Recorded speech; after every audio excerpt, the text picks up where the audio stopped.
Hello. Shiv fashion लिबास में सबको राम राम जी, ओम शांति। ये देखो, ये कॉटन का दुपट्टा है। कॉटन के दुपट्टे पे और ये इसमें बीच में सेल्फ सा है, थोड़ा सा लाइनिंग सी, और इसमें ये कोने पे 3-3 फ्लावर बने हुए हैं बिल्कुल लास्ट में। एक को इधर का है इसका पार्ट, एक इधर का, दोनों पल्ले पे है। ये इस टाइप के फ्लावर बने हुए हैं। रस्ट कलर का कॉटन का दुपट्टा है और ये इसके 3-3 फ्लावर हैं कॉर्नर पे। आप चाहो तो इसे डिज़ाइन को कम या ज़्यादा अपने हिसाब से करवा सकते हो। और ये इसका कमीज़ बना हुआ है। ये इसकी बाजू का काम रहेगा। ये देखो, कैमरिक कॉटन का कपड़ा है, बहुत अच्छा कपड़ा है बिल्कुल। और ये इसके गले का काम रहेगा।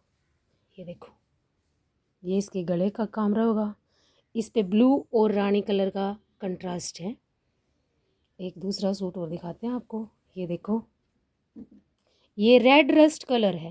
रेड वाला जो रस्ट कलर होया करा ना, वो है। और ये इसके चौरस गला है और ये इसके घेरे का काम रहेगा। ऑफ वाइट और ग्रीन कलर और मल्टी शेड का इसमें काम है और बीच में पर लगे हुए हैं। ये इसकी बाजू का काम रहेगा। चैनल को सब्सक्राइब जरूर करना जी। ओम शांति, सबको राम राम।